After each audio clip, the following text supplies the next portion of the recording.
भौजी का हो देवर बबुआ? बड़ी सुघर लागत हो। भागा देवर बबुआ, जब कतौ जाए लागब ना तू आग पहले जरूर टोक दे बदे ससुर बन के।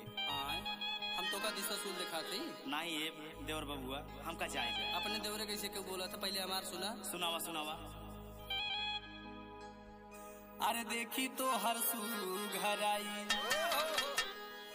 अरे देखी तो हर सुघर आई, अरे भौजी जाई हम ललचाई, अरे मुस्की मार दे तू टार के झूलनिया ना, मुस्की मार दे तू टार के झूलनिया ना, मुस्की मार दे तू टार के झूलनिया ना, मुस्की मार दे तू टार के झूलनिया ना, हो झूलनिया ना, हो झूलनिया ना, मुस्की मार दे तू टार के झूलनिया ना, मुस्की मार दे तू टार के झूलनिया ना, मुस्की मार दे तू टार के झूलनिया ना, मुस्की मार दे तू टार के।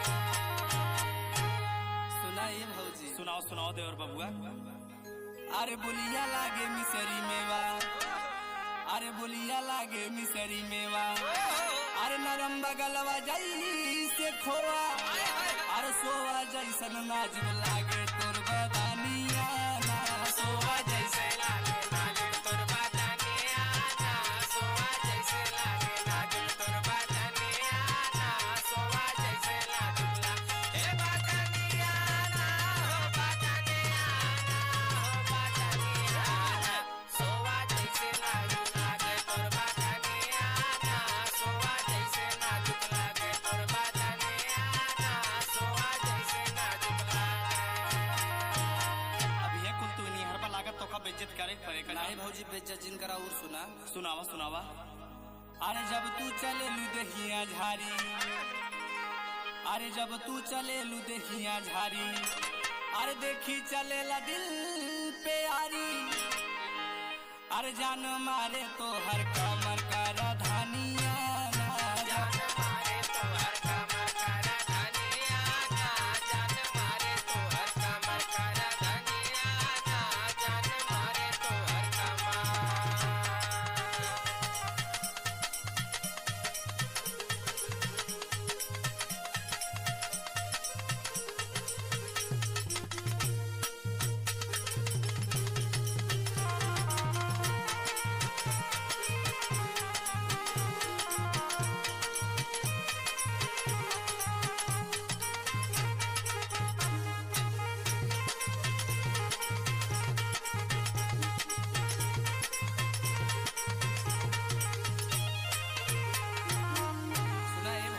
सुनावा। लागत तोरे भैया सोरहन देख पड़े।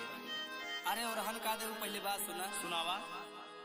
अरे दिन बा दिन भौजी गोटालू, अरे दिन बा दिन भौजी गोटालू, अरे बोला कवन विटामिन खालू, अरे देखी डोले लाई ला